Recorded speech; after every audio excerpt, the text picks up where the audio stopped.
I'm Thea Myers, 28 years old, and I just got called a freeloader who can't survive on her own by my own mother, right in front of 50 guests at her anniversary party. My stepfather added, "We don't need your cheap gift. Take it and get out." I didn't cry, I didn't scream. I just smiled, opened the box, and told them what was inside.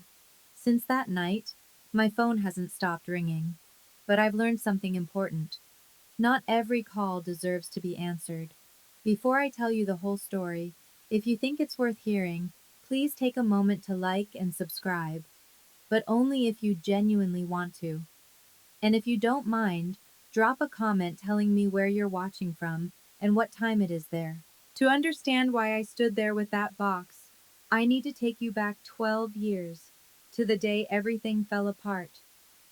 I was 16 when I got the call that changed everything. My father, David Myers, was a construction engineer, not wealthy by any means, but the kind of man who'd work overtime just to take his family on a weekend trip to the beach.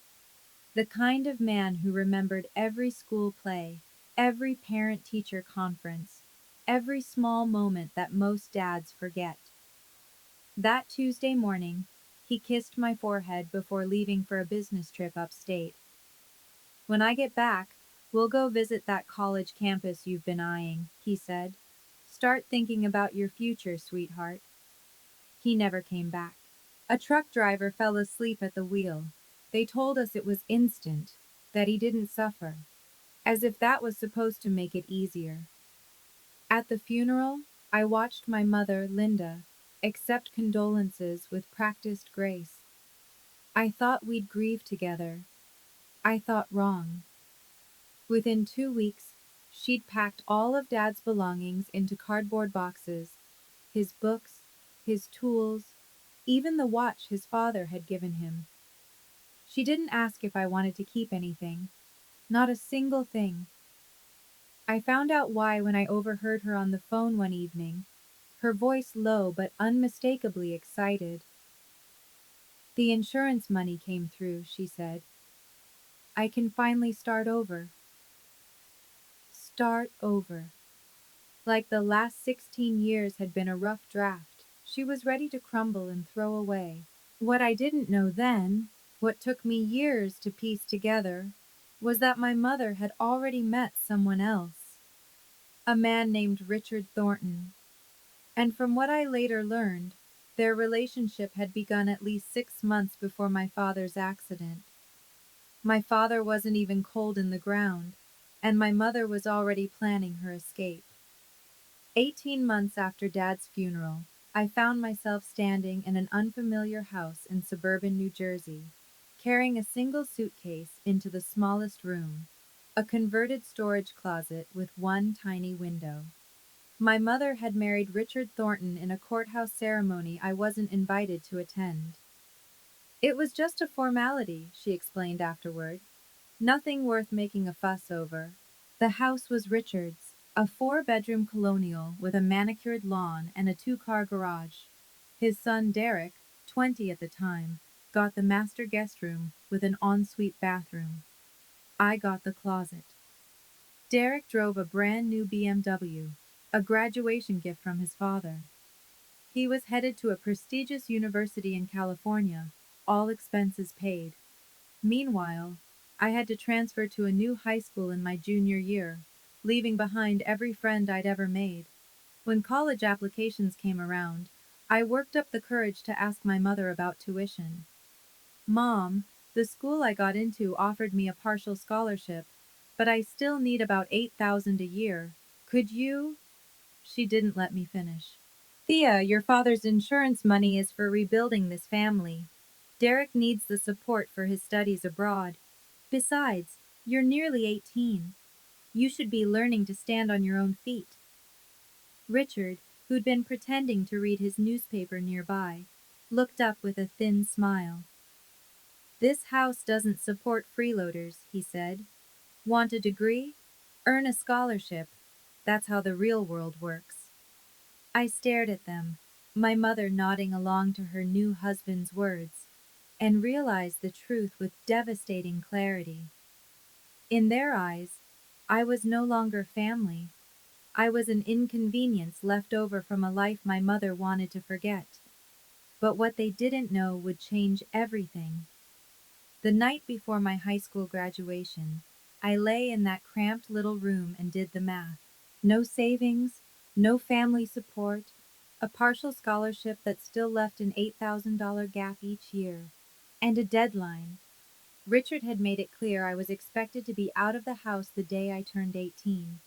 That was in 3 weeks. I'd tried everything: part-time jobs at the mall, tutoring younger students, begging my mother for just one conversation, one real conversation, about my future. Each time, I got the same response: either silence or a variation of the speech I'd already memorized. "We have responsibilities to this family, Thea. Derek's education is expensive. You need to learn independence." Independence. As if they were doing me a favor by abandoning me. That night, staring at the water-stained ceiling, I felt the weight of everything pressing down. If I gave up now, I would become exactly what they already believed I was: a failure, a burden, someone who couldn't make it on her own. But how do you prove them wrong when you have nothing? My phone buzzed on the nightstand. I glanced at the screen. An unknown number with a Boston area code. For a moment, I almost ignored it. Probably spam, or a wrong number. But something made me pick up. "Thea?" A woman's voice, warm and cautious at the same time. "This is Patricia, your Aunt Patty, David's sister." My heart stopped. Aunt Patricia.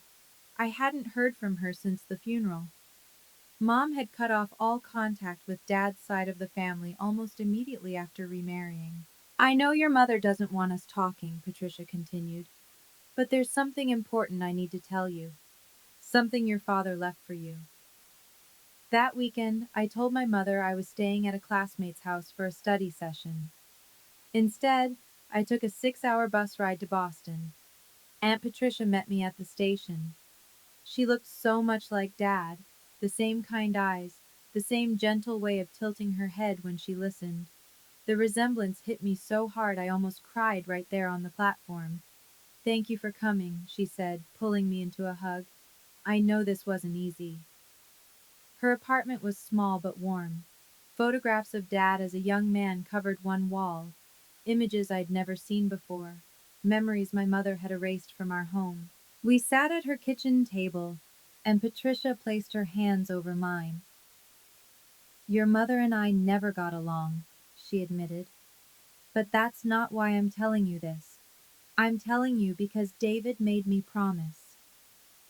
She explained how, after marrying Linda, my father had quietly begun to worry. Not about love. He loved my mother despite everything. But about what would happen to me if something went wrong. "Your dad didn't trust Linda with money," Patricia said carefully. "He saw how she spent, how she prioritized. He was afraid that if anything happened to him, you'd be left with nothing. So he planned ahead." I blinked. "Planned ahead how?" Patricia stood and walked to a closet in the hallway. When she returned, she was carrying a small wooden box with brass hinges. "Your father gave this to me 5 years ago," she said. "He made me promise to keep it safe, and to give it to you only when you truly needed it." She placed the box on the table between us. "I think, sweetheart, that time is now."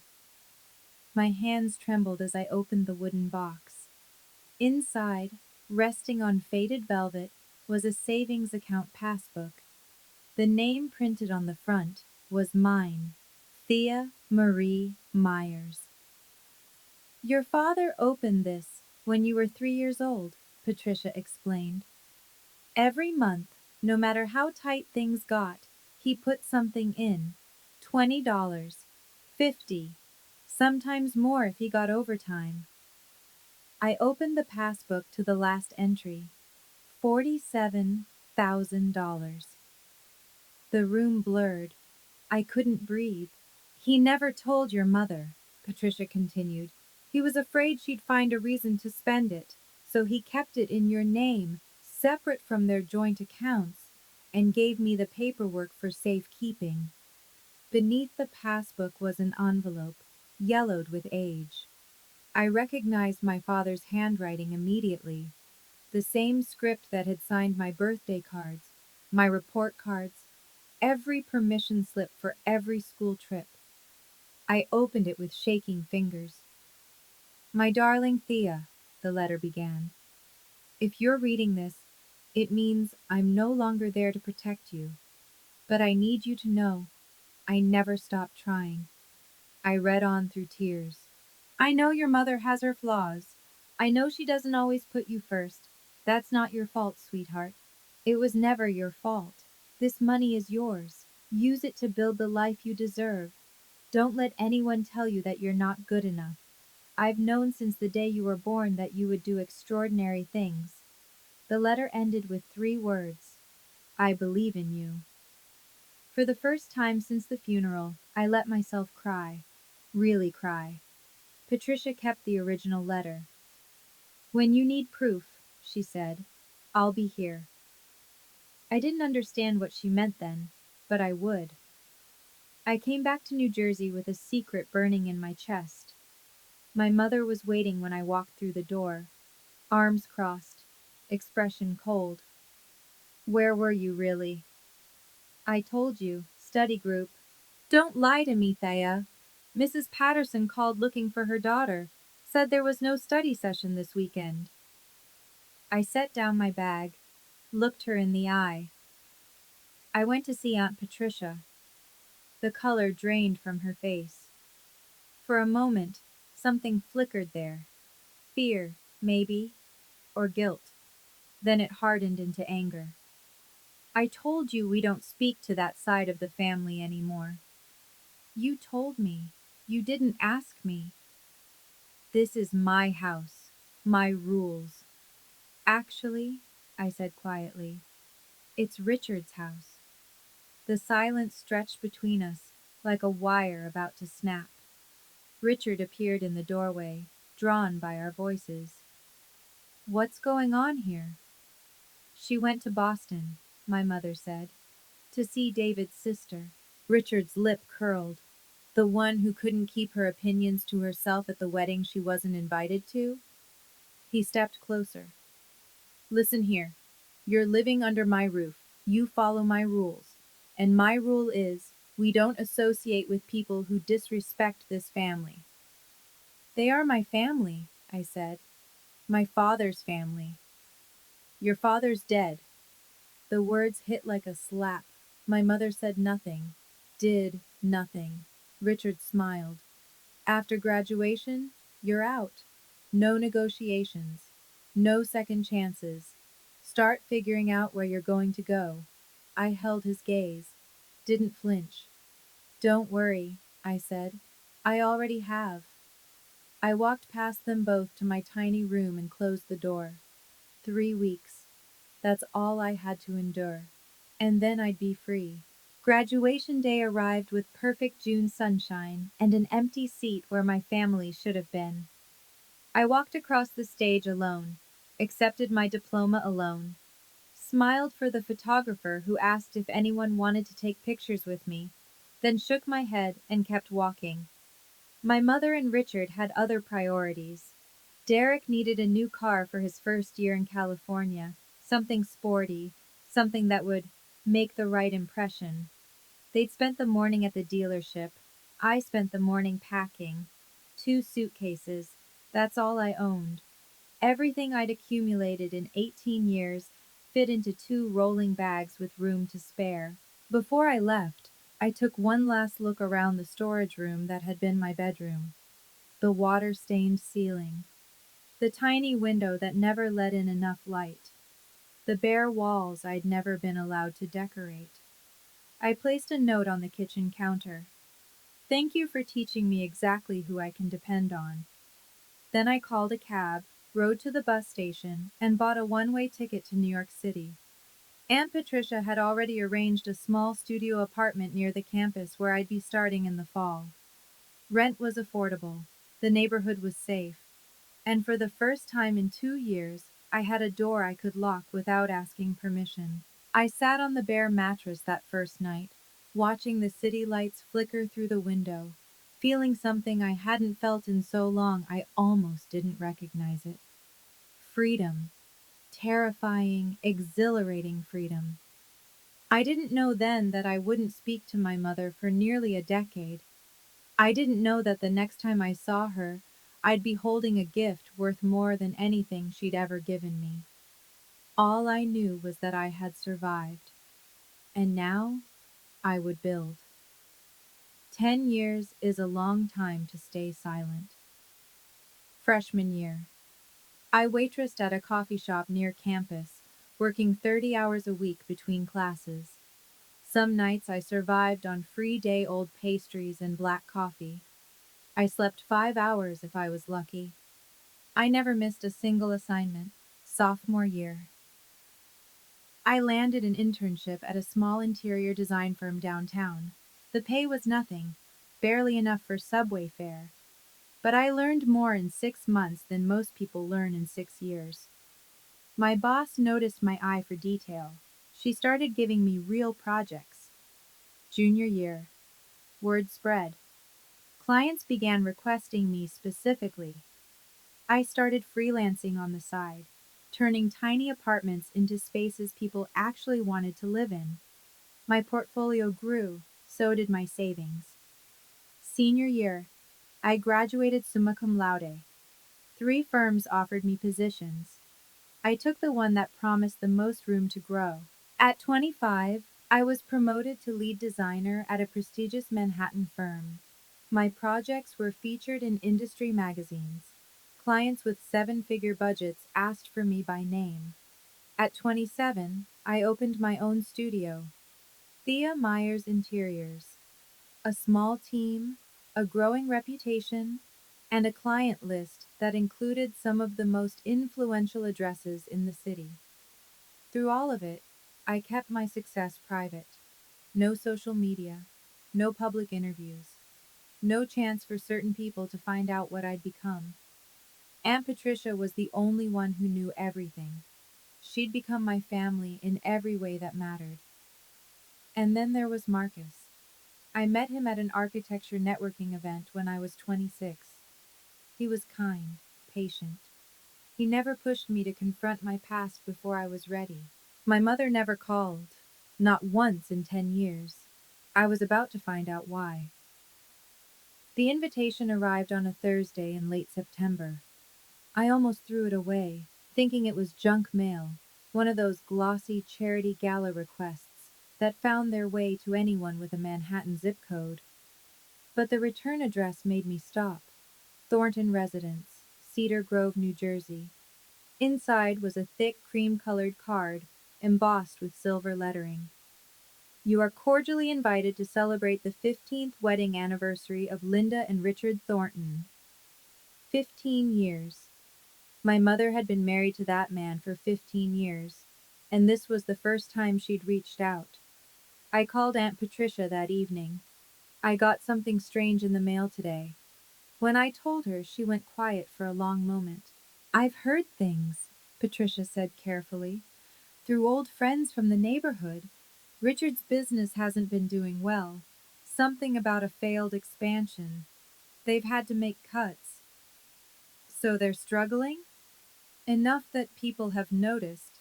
Your mother's been less generous with her charity appearances lately. The country club membership is apparently in question. I stared at the invitation on my kitchen counter. You think that's why they want me there? I think your mother has never done anything without a reason. She was right. Linda Myers, Linda Thornton now, operated on calculation. If she was extending an olive branch after a decade of silence, it wasn't because she missed me. It was because she wanted something. What are you going to do? Patricia asked. I picked up the invitation again, ran my thumb over the embossed lettering. I'm going to go. Are you sure? Not for her. For me. I need to close this chapter. Patricia paused. If you need backup, I still have your father's letter. I hadn't forgotten. I never would. The weeks leading up to the party, I found myself doing something I hadn't expected. I bought a gift. Marcus watched me wrap it at our dining table, a sleek box covered in navy blue silk paper, finished with a silver ribbon. His expression shifted between confusion and concern. You're really bringing them something? I know how it looks. Help me understand then. These people treated you like garbage. They threw you out. 10 years of nothing, and now you're buying them a present? I smoothed the ribbon carefully, aligning the bow. It's not about them. It's about who I want to be. Inside the box was a single key on a velvet cushion. Beneath it, a property deed. A two-bedroom apartment in a quiet neighborhood in Manhattan. Not flashy, but solid. Safe. The kind of place where someone could start over. $450,000. Money I'd earned myself, dollar by dollar, late night by late night. I wanted to give her a chance, I explained. A real one. If she's changed, if there's any part of her that regrets what happened, this could be a new beginning. Marcus took my hand. And if she hasn't changed? Then at least I'll know I tried. He didn't argue. That was one of the things I loved about him. The night before the party, I slipped something into my clutch. A copy of my father's letter, along with documents showing the savings account history. Proof that everything I had, I'd built on the foundation he gave me. Not stolen, not borrowed, mine. I hoped I wouldn't need them, but I'd learned a long time ago that hope and preparation aren't the same thing. What I didn't know was that I was walking into something far worse than I'd imagined. Let me pause here for just a second. I'm genuinely curious. If you were in my shoes, would you have gone to that party? Drop yes in the comments if you'd face them head on, or no if you think I should have stayed far away. And if you're enjoying this story so far, hit that like button so I know to keep going. All right, back to that night. The country club looked exactly like I remembered from the photographs my mother used to post, before she stopped posting anything at all. Crystal chandeliers dripping from vaulted ceilings, tables dressed in white linen, a string quartet playing softly in the corner, roughly 50 guests milling about with champagne flutes, their laughter echoing off marble floors. I walked in alone, heads turned, whispers followed. Is that Linda's daughter? The one who disappeared? I heard she's been struggling, living hand to mouth somewhere in the city. I kept my expression neutral. My black cocktail dress was simple but expensive, the kind of understated elegance that people with real money recognize. My hair was pulled back in a low chignon. In my hands, I carried the navy blue box. I spotted my mother across the room before she spotted me. Linda Thornton stood at the center of a cluster of women, gesturing animatedly, her silver anniversary jewelry catching the light. She'd aged well, or expensively. Her smile was bright and practiced, the smile of someone who had spent years perfecting her public performance. Then her eyes found me. The smile froze, just for a second. A flicker of something. Surprise, calculation, annoyance. Before the mask slid back into place. She didn't come to greet me. Didn't wave. Just gave me a slight nod, the way you might acknowledge the caterer. Thea! I turned. Derek stood behind me, champagne in hand, smirking like we were old friends. So, the prodigal daughter returns. He looked me up and down. Coming to beg for scraps? I met his gaze evenly. I was invited. sure you were. He stepped closer. Word of advice? Don't embarrass yourself. Nobody here cares about you. I smiled slightly. Then nobody should mind if I stay. Derek hadn't changed. 32 years old and still coasting on his father's money. What was left of it, anyway? I'd done my research. The California degree had led to nothing. He'd bounced between consulting jobs, each one more vague than the last, before returning home to work for Richard in some made-up management position. Let me guess, he said, swirling his champagne. You're here for a handout. I'm here because I received an invitation. Right, he laughed. My stepmother felt sorry for you, said you'd probably show up in something from Goodwill, but we should be gracious anyway. I felt the familiar burn of anger, but I'd had 10 years to learn how to keep it contained. Is that what she told everyone? Among other things. Derek leaned in conspiratorially. That you couldn't hold down a job. That you blamed everyone else for your problems. That you're basically homeless. So that was the narrative. My mother had spent a decade painting me as a cautionary tale, the ungrateful daughter who couldn't survive on her own. Interesting, I said calmly. What's interesting? That she talks about me at all, since she hasn't called me in 10 years. Derek's smirk faltered slightly. Whatever, just don't cause a scene. He nodded toward the gift in my hands. And don't expect anyone to be impressed by whatever that is. We all know you can't afford anything decent. I thought about telling him, thought about watching his face change when he realized exactly who I'd become. But not yet, not like this. Excuse me, I said. I should go congratulate the happy couple. I walked past him toward the main table, where my mother sat like a queen surveying her court. The box felt heavier with every step. The table fell silent as I approached. Richard sat at my mother's right, nursing a whiskey. His face had grown harder over the years, deeper lines, a permanent furrow between his brows. The look he gave me was the same one he'd worn the day he told me to get out. I stopped in front of them and placed the box on the table. Happy anniversary, Mom. My mother glanced at the gift like it might bite her. Then she turned to the women beside her, a cluster of country club regulars in pearls and designer dresses, and laughed.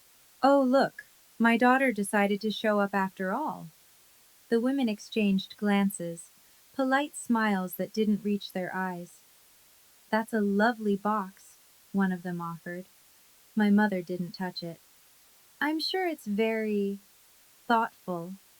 She emphasized the word like it was a joke. Thea was never very good with gifts, or money, or planning ahead, really. Richard snorted. Remember the Christmas she gave us those homemade picture frames? Laughter rippled through the table. What's in it? Another woman asked. My mother shrugged elaborately, pushing the box aside. Probably something from a clearance rack.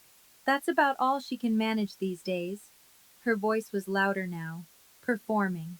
This is my daughter, everyone, the one I told you about. She gestured at me like I was an exhibit. Hasn't called in years. Couldn't manage to finish college properly. And now she shows up here with... She waved dismissively at the box. Mom, don't mom me. Her eyes hardened. I know why you're here. You heard we were doing well, and you came looking for a handout. Same as always. The room had gone quiet. Dozens of eyes watching. You're a freeloader, Thea. You always have been. Richard stood up, his chair scraping loudly against the floor. He grabbed the box and shoved it toward me, hard enough that I had to catch it against my chest. We don't need your cheap gift. His voice carried across the room. Take it and get out. And my mother nodded approvingly. He's right, you're embarrassing yourself. The silence was absolute. Even the string quartet had stopped playing.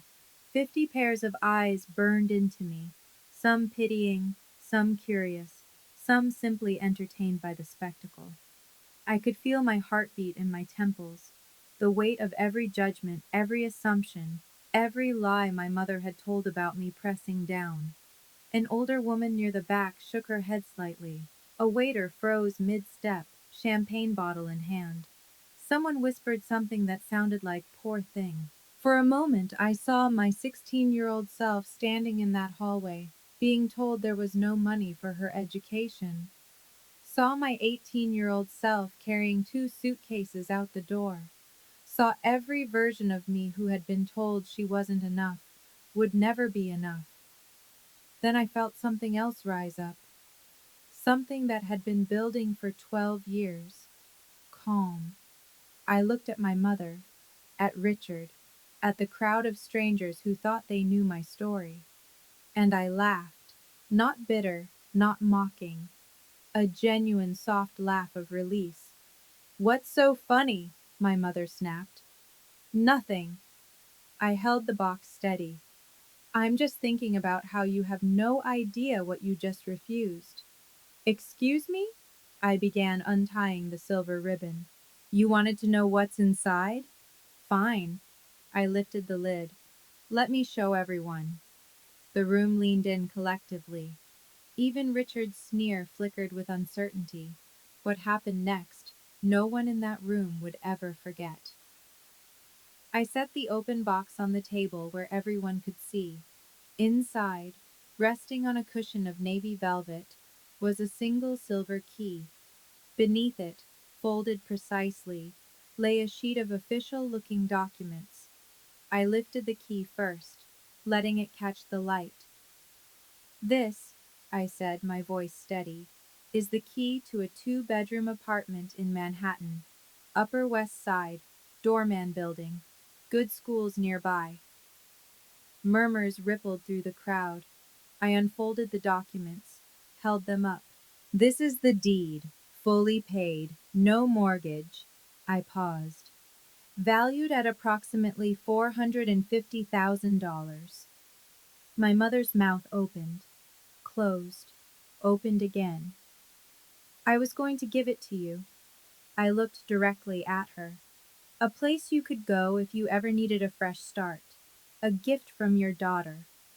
The woman beside my mother, someone I didn't recognize, gasped audibly. "You, where did you get money like that?" Linda's voice had lost its performance quality. Now it was just raw. "I earned it." "Doing what?" "Running my own business. Thea Myers Interiors. We specialize in high-end residential design." I let that settle. "You might have seen our work featured in Architectural Digest last spring." The whispers grew louder. A man near the bar pulled out his phone, typing rapidly. "That's impossible," Derek blurted from somewhere behind me. "You're lying." "Google it." Richard's face had gone an alarming shade of red. My mother looked like she'd been slapped. "Mom, you told everyone I was struggling," I continued, "that I couldn't hold down a job, that I was practically homeless." I gestured at the box. "Does this look like I'm struggling?"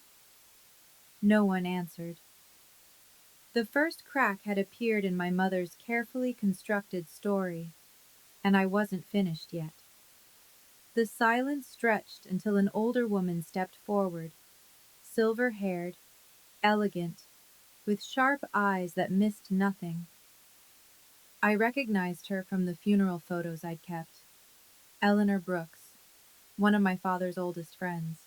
"Linda." Her voice was cool and precise.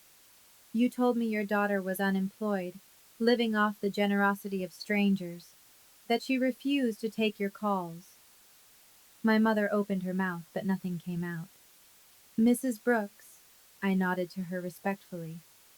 "It's good to see you again." "Thea, dear." Eleanor's expression softened slightly. "I'm glad to see you're doing well, despite what I was led to believe." A murmur ran through the guests. More phones emerged. I could see people searching, reading, showing screens to each other. "She's really a designer," someone whispered. There's a whole website. I turned back to my mother. You never called me, Mom. Not once in 10 years. So where did you get your information about my life? Silence. You didn't, I answered for her. You made it up. You told people whatever story made you look like the victim. I I was protecting our family's reputation by lying about your daughter? Eleanor crossed her arms. Linda, is this true? You've been fabricating stories about your own child? Richard grabbed my mother's arm. Don't answer that. Why not? I kept my voice even. What else does she have to hide? The room was watching now like spectators at a trial. I could see the shift happening, doubt spreading like cracks in ice. While we're being honest, I continued, let's talk about what really happened after my father died. About the insurance money. About where it actually went. My mother went pale. Thea, don't. Don't what? Tell the truth? I reached into my clutch. I pulled out a folded piece of paper, yellowed at the edges, creased from years of careful handling.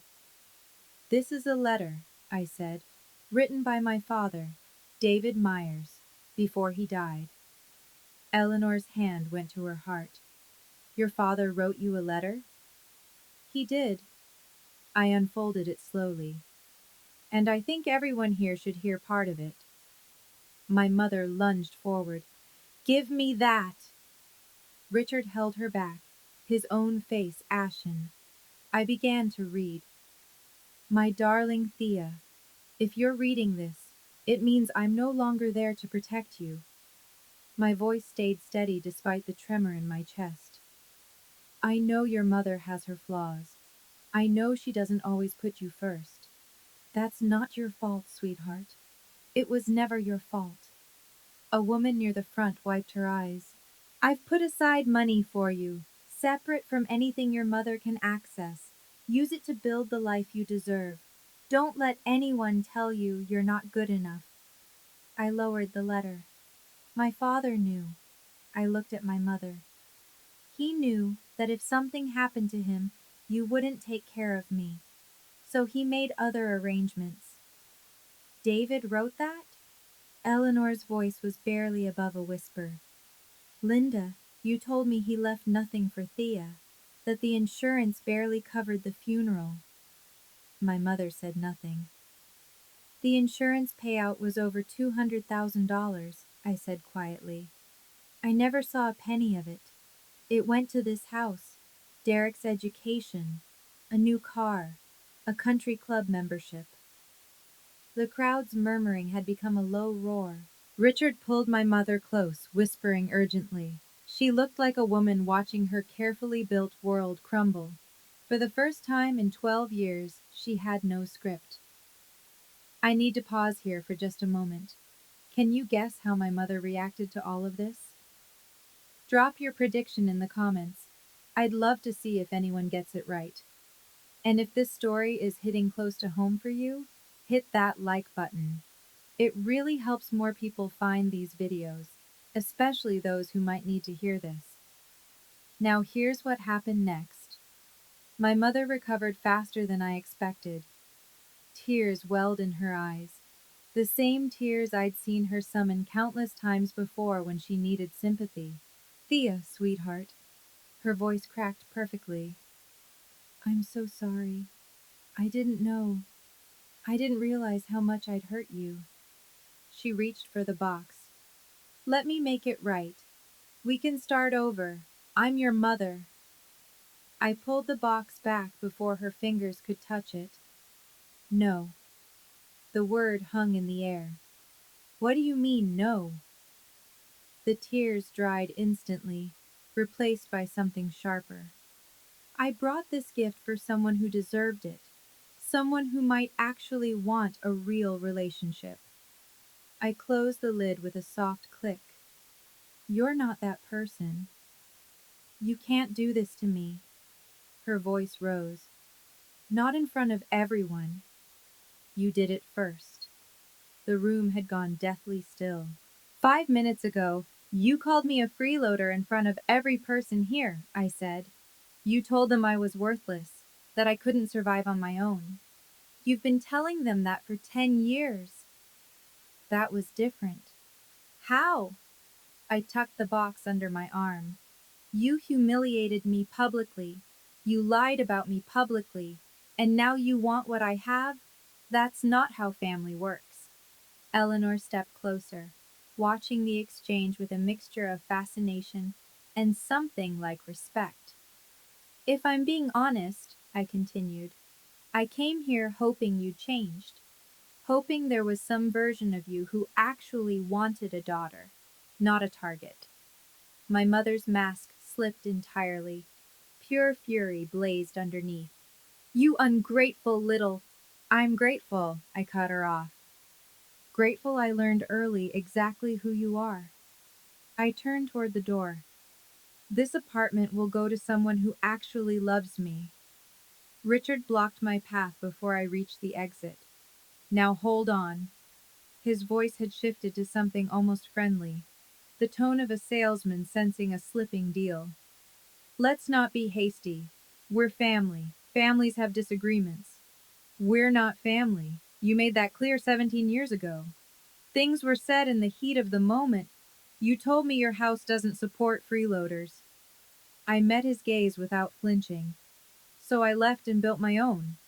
Why are you complaining now? Derek appeared at his father's shoulder. Look, I know we haven't always... He trailed off, searching for words he'd never needed before.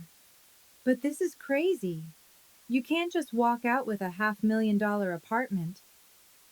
I can do whatever I want with my money. It's just... Derek laughed nervously. Come on. We're practically siblings. We're strangers who shared a house for 2 years. And in that house, you got everything. I got a closet. Richard tried again. What if we talked about this like adults? Maybe there's an arrangement. I'm not interested in arrangements. I stepped past them both. My mother had risen from her chair, makeup streaking where the tears had run.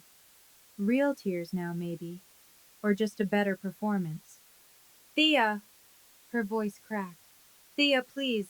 I made mistakes, I know that. Just give me a chance. I stopped at the door, turned one final time. You had chances, Mom. 17 years of chances. You chose yourself every single time. I looked at the room full of witnesses, their shocked faces, their whispered conversations, their phones still clutched in manicured hands. When you're ready for a real relationship, one based on respect, not what you can get from me, you have my number. I walked out into the cool October night. The door closed behind me like a final punctuation mark. Marcus was waiting when I got home. He didn't ask questions at first, just wrapped his arms around me and held on while the adrenaline slowly drained away. How do you feel? I thought about it, really considered the question. Free, he smiled. Good answer. My phone started buzzing before I'd even taken off my coat. Then it didn't stop. 47 missed calls from my mother, 12 from Richard, 8 from Derek. Numbers I didn't recognize, probably guests from the party who'd gotten my contact information somehow. Text messages flooded in, one after another. Thea, please call me back. We need to talk. I'm so sorry. I didn't mean any of it. You can't do this to your own mother. Call me, please. Marcus watched the screen light up again and again. You going to answer any of those? Not tonight. I silenced the phone and set it face down on the counter. Maybe not ever. We ordered takeout and ate on the couch while the city glittered outside our windows. My phone lit up periodically in my peripheral vision, a persistent pulse of desperation I no longer felt obligated to acknowledge. What happens now? Marcus asked. I don't know. I leaned into him, finally letting myself feel how exhausted I was. I gave them the truth. What they do with it is their problem. And the apartment? I smiled. I have someone in mind. For the first time in 12 years, the weight I'd been carrying, the constant grinding awareness of being unwanted by the people who were supposed to love me most, felt lighter. Maybe it would never disappear completely. But tonight, watching the city lights with someone who chose me freely, it was enough. More than enough. The fallout arrived in pieces over the following week. Aunt Patricia called first, barely containing her satisfaction. You'll never guess what I heard. Eleanor Brooks, it turned out, had quite a large social circle. By Monday morning, the story of the anniversary party had spread through every women's group, charity committee, and country club dining room in a 50-mile radius. Linda tried to do damage control, Patricia reported. Told everyone you'd misunderstood, that the letter wasn't real, that you'd always been difficult. Did anyone believe her?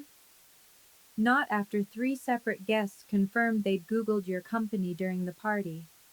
Patricia's voice carried a note of grim satisfaction.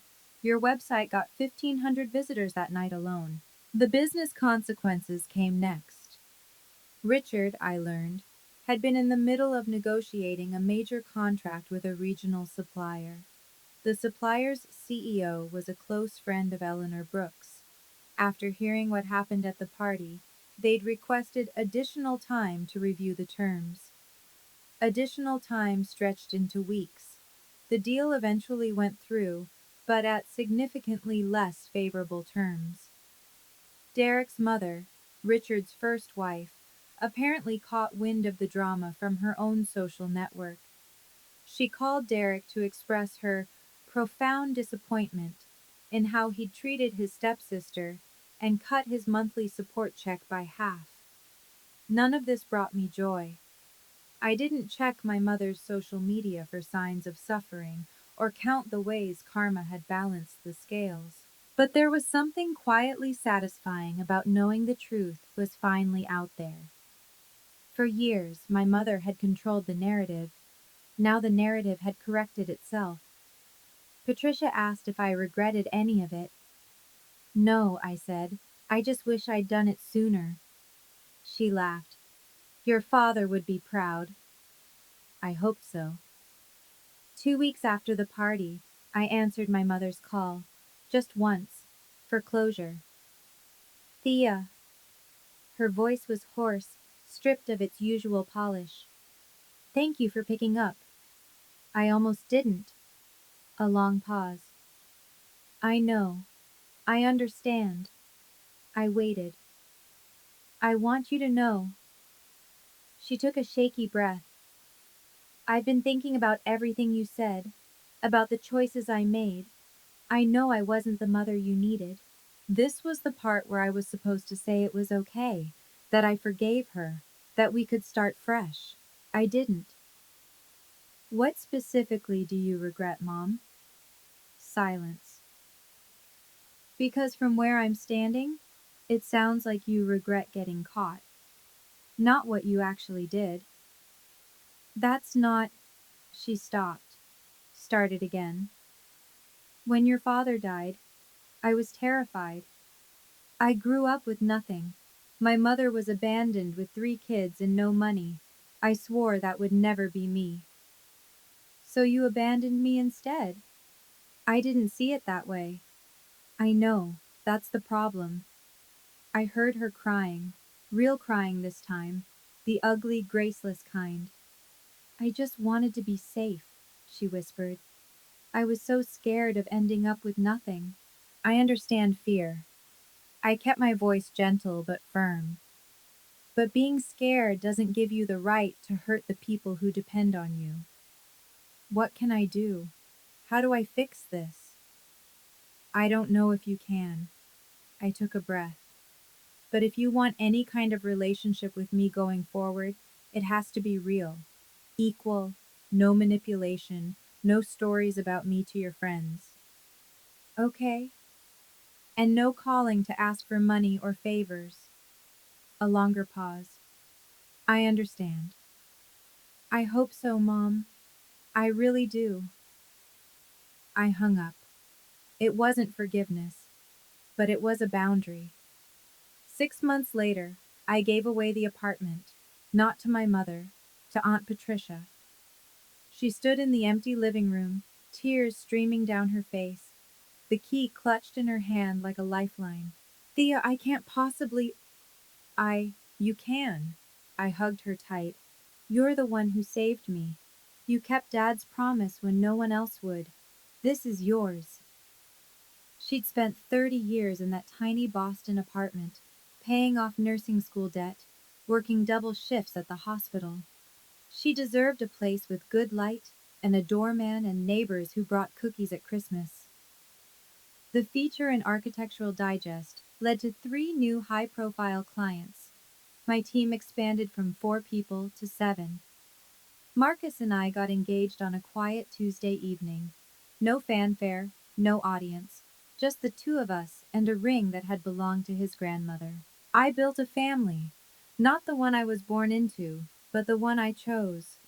Patricia, Marcus, my college roommate who'd let me sleep on her floor during the hard years. My first boss who'd believed in me before I believed in myself. My mother called once a month. Short conversations, surface level. She never asked about the apartment again. Richard's business stabilized eventually. Derek got a real job, according to the grapevine, something in sales. Whether any of them had actually changed or just learned to hide their true selves better, I couldn't say. It didn't matter anymore. I'd spent so many years waiting for my mother to love me the way I needed, to choose me, to prove that I was worth something. What I finally understood was that I'd been asking the wrong question all along. The real question wasn't whether I was worth loving. It was whether she was capable of it. Sometimes, late at night, I write letters I'll never send. This one is addressed to a 16-year-old girl standing in a hallway, being told she's not worth an $8,000 investment. Dear Thea, I know you're scared right now. I know you're lying in that little room with the stained ceiling, wondering if everyone is right about you. If you're really as worthless as they make you feel, you're not. The people who were supposed to protect you chose themselves instead. That's their failure, not yours. Their inability to love doesn't mean you're unlovable. You're going to survive this. More than survive, you're going to build something beautiful from the wreckage. It won't be easy. There will be nights you cry yourself to sleep, and mornings you're not sure you can keep going. Keep going anyway. One day you'll stand in a room full of people who believe the worst about you, and you'll tell them the truth without flinching. You'll walk away with your head high and your heart intact, and you'll finally understand that their approval was never what you needed. What you needed was permission to believe in yourself. Dad already gave you that. The rest is up to you. I close the journal and look out the window at the city spread beneath me. The sun is coming up over Manhattan, pink and gold and promising. My father was right.